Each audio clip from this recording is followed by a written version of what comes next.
밥 먹고 나서 바로 디저트가 땡기는 경우나 아니면 저녁을 먹었는데 밤에 왠지 달달한 게 땡기는 거, 이런 게 대부분 다 실제로 배고픈 게 아닌 가짜 배고픔이에요. 그리고 이 가짜 배고픔의 원인은 여러분의 과 있습니다. 저는 10,000명 이상의 다이어트 커뮤니티를 운영하고 있고요. 운동 강사들 대상으로 다이어트 강의를 하고 있습니다. 또한 다이어트 식단 브랜드 틴키토와 무설탕 한식 브랜드 제로밥상을 운영하고 있습니다. 다이어트가 어렵다고요? 제가 평생 날씬한 몸으로 살게 해드리겠습니다. 여러분 안녕하세요. 틴키토 김윤겸입니다. 구독자분들이 맨날 하시는 내용이 어차피 도시락 먹으면 식단도 다 짜서 나오고 그냥 시키는 대로만 하면 되는데 그럼에도 불구하고 다이어트가 힘든 이유는 식욕 때문이다, 이런 말씀 되게 많이 하세요. 그리고 실제로 정말 배가 고픈 경우도 있지만 곰곰이 생각해보면 배가 별로 고픈 게 아닌데도 군것질이나 배달음식 같은 자극적인 게 땡기는 게 많다고 좀 이야기를 하시더라고요. 실제로 지금 저희가 회사 내부에서 직원들을 대상으로 식단 코칭도 하면서 다이어트 효과가 어느 정도 나타나는지 이렇게 실험을 하고 있는데, 거기에 참여하는 직원분들도 대부분이 똑같은 소리를 합니다. 살도 잘 빠지고 있고 너무 좋고 아무리 도시락이어도 식단하고 나면은 배부름도 느껴지는데 왠지 뭔가 입이 심심하다거나 뭔가 조금 더 먹어야 될 것 같은 그런 느낌이 난다는 얘기를 많이 해요. 이런 증상의 근본적인 문제는 딱 두 가지, 하나는 도파민, 하나는 미토콘드리아다 라고 설명을 하고 있습니다. 근데 이 두 가지가 다른 말로 하면 하나는 뇌에 관련된 문제고 하나는 세포에 관한 문제예요. 그렇기 때문에 둘 다 손쉽게 개선할 수 있는 문제는 아닙니다. 제가 아는 다른 분들도 이거를 스스로 개선해보려고 되게 많은 노력을 하셨는데 많은 분들이 실패를 하셨어요. 저희 내부 직원들한테는 오늘 알려드릴 내용을 적용을 했더니 생각보다 한 1, 2주 만에 상당히 증상이 개선되는 거를 확인을 했습니다. 오늘 영상에서 그 방법 전부 다 알려드릴 테니까 꼭 끝까지 시청해주세요.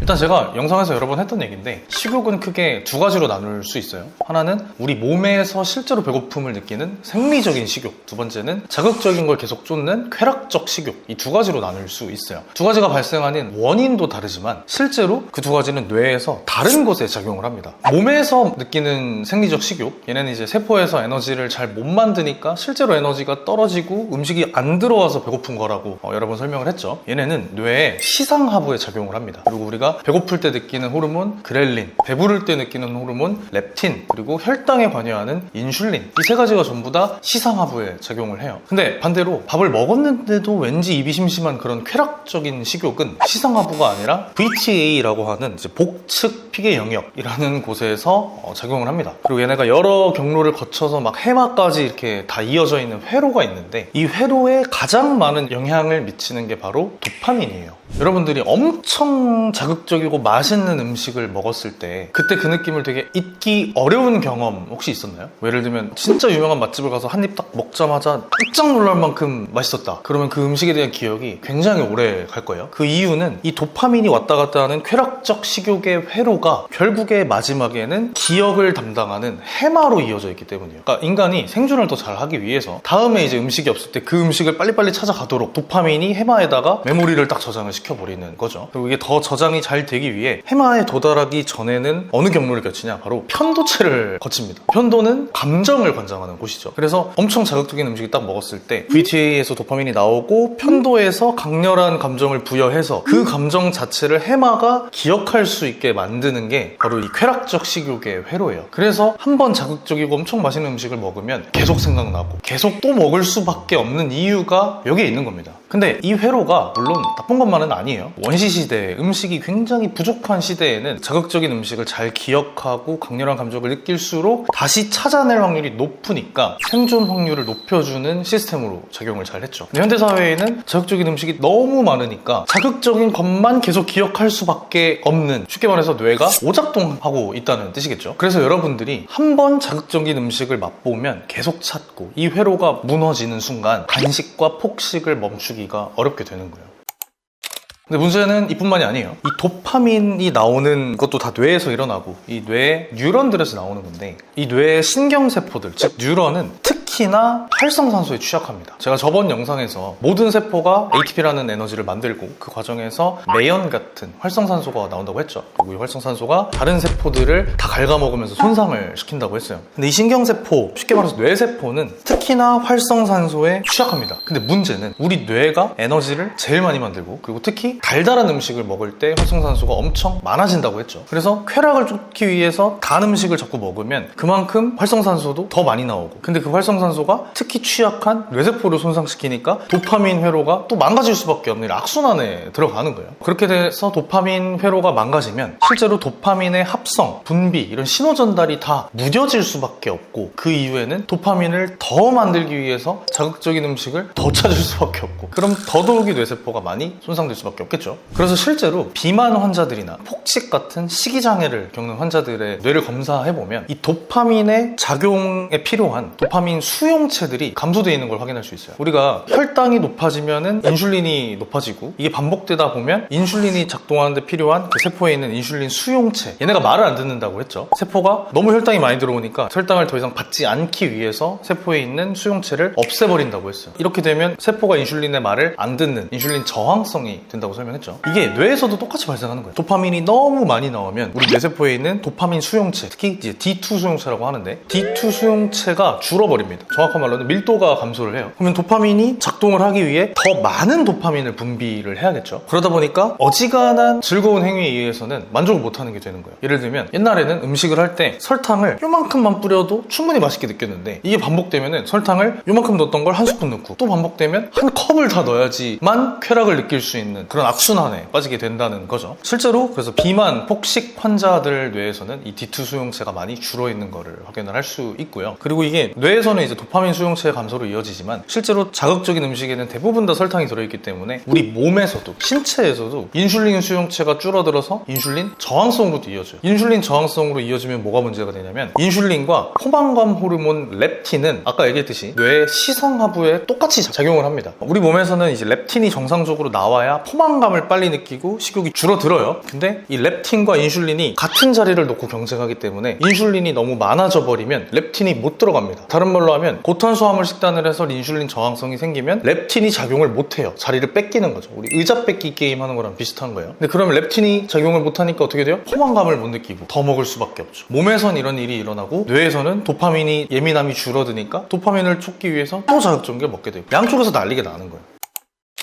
이런 악순환을 근본적으로 개선을 하려면 식이 행동을 먼저 교정을 해야 됩니다. 제가 아무리 막 저탄수화물 식단이 좋다, 키토가 좋다라고 해도 도파민이 망가져 있으면 그런 정보들은 다 무시하고 자극적인 걸 계속 먹을 거 아니에요? 그럼 당연히 뇌도 건강해지지 못하고 인슐린도 건강해지지 못하니까 해결이 안 돼요. 가장 근본적인 건 식이 행동을 교정해야 됩니다. 그러려면은 내 뇌의 도파민 상태가 어떤지 확인을 해야 되는데, 이걸 어떻게 확인하느냐? 너무 어려운 일이잖아요. 뇌를 꺼내서 도파민 수를 막 셀 수도 없는 노릇이고. 그래서 제가 추천하는 게, 맨날 얘기하는 종합 대사 기능 검사에서 보면은 도파민 기능이 얼마나 건강한지 확인할 수 있는 지표가 있어요. 맨 마지막 챕터에 나오는 정신건강 및 집중력 카테고리인데, 거기 보면 호모바닐산 HVA라는 물질이 있습니다. HVA는 도파민이 사용되고 나서 마지막으로 거쳐가는 이제 중간 산물인데, 부산물 같은 거예요. 도파민을 쓰고 나면 다른 물질로 바뀌고, 얘도 바뀌면 나중에 HVA가 됩니다. 그래서 종합대사 기능 검사를 했을 때 HVA 수치가 너무 낮거나 혹은 너무 높으면 둘 다 도파민 회로에 문제가 있다는 걸 알 수 있어요. 조금 더 설명해보면, HVA가 만약에 엄청 높다, 그러면 도파민을 지금 굉장히 많이 만들고 많이 쓰고 있다는 뜻이에요. 그러니까 그만큼 찌꺼기, 부산물이 많이 나왔겠죠. 그게 HVA고, 반대로 HVA가 엄청 적게 나와요. 그럼 애초에 도파민이 너무 조금 나오고 있다는 뜻이에요. 그러면 도파민도 이제 정상적인 수준에서는 뇌를 작동시키는데 굉장히 필요한데, 그 활동이 안 되고 있다는 뜻일 수도 있겠죠. 그래서 종합대사 기능 검사에서 이 HVA 수치를 보고 내 식욕이 실제로 이 쾌락 회로에 의해서 망가져 있는 상태인지 확인해보는 게 좋습니다. 그리고 만약에 문제가 있다면 이 도파민 회로를 정상화시키는데 집중을 다 해야 돼요. 그래야 근본적인 문제를 해결할 수 있어요.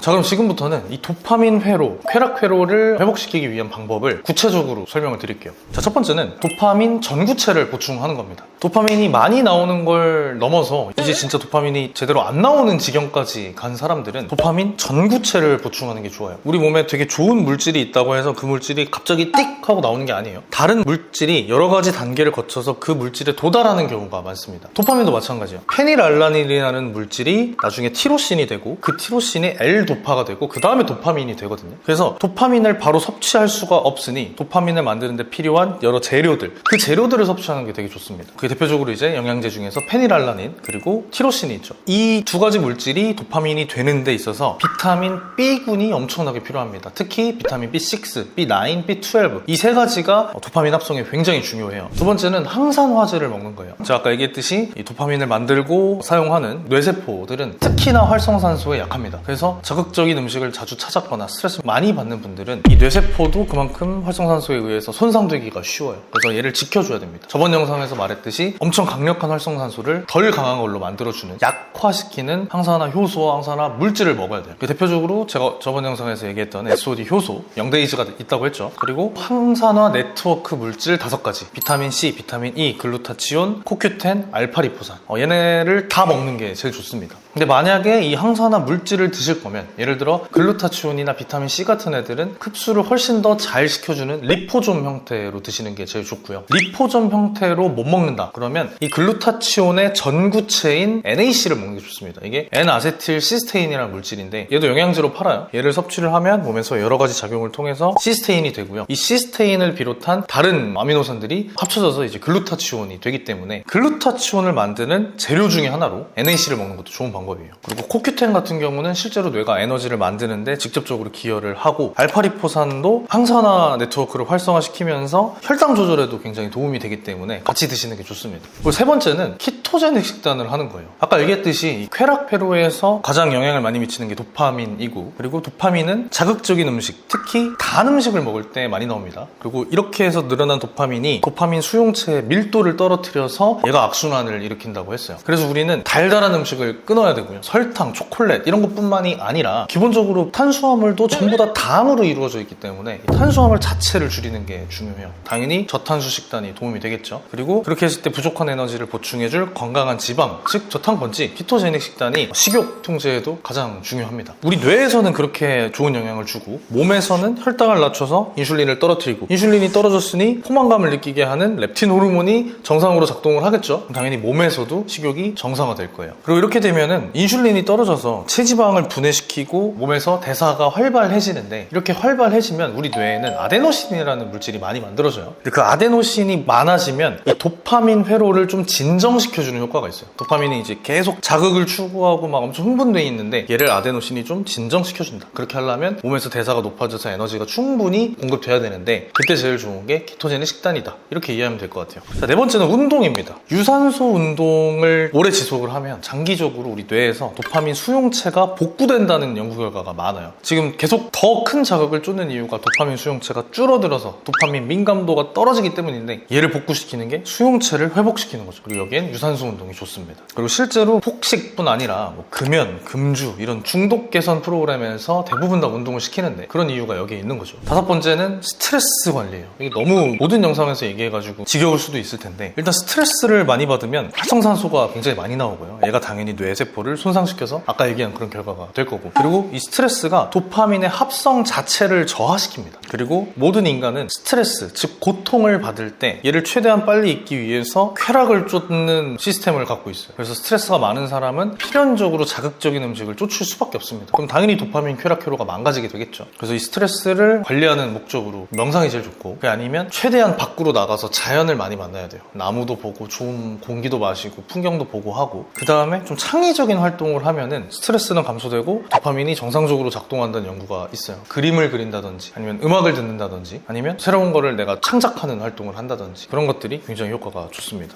6번째는 수면이에요. 수면은 쉽게 얘기해서 우리 몸이 회복할 수 있는 유일한 시간이라고 생각하면 돼요. 아까 얘기했듯이 고통을 느낄 때 우리 몸은 반사적으로 쾌락을 쫓게 되는데, 고통으로 작용하는 요소 중에 하나가 회복이 안 되는 거예요. 회복이 안 되면 몸이 힘들고, 몸이 힘든 거 다시 고통으로 느끼고, 단 걸 먹어서 빨리 잊으려고 하는 이런 악순환이 반복되는 건데, 이걸 가장 큰 원인이 수면 부족입니다. 왜냐? 우리 몸이 회복할 수 있는 시간은 수면밖에 없기 때문에. 여러분들이 핸드폰을 일주일 내내 한 번도 충전하지 않고 쓰는 거랑 비슷해요. 잠을 못 잔다는 거는. 그렇기 때문에 꼭 잠 자고 핸드폰 잘 충전해서 정상적으로 쓰시는 게 좋습니다. 자, 여기까지 쾌락적 식욕을 개선하고 정상적으로 돌리는 방법에 대해서 설명을 드렸는데, 오늘 알려드린 내용이 다 실천하기는 좀 어려울 수도 있어요. 만약에 그렇다면 내가 지금 내 뇌가, 즉 쾌락 회로가 망가졌는지 안 망가졌는지라도 확인해보는 걸 전 추천을 드립니다. 아까 얘기한 종합대사기능 검사 꼭 해보시고요. 거기에서 HbA, 호모 반일산 수치를 좀 집중적으로 보시고, 뿐만이 아니라 몸에서 미토콘드리아가 잘 작동하고 있는지도 그 검사에 다 나오니까 이번 기회에 꼭 한번 해보셨으면 좋겠습니다. 제가 준비한 영상은 여기까지고요. 다음 시간에 더 알찬 영상으로 찾아뵙겠습니다. 감사합니다.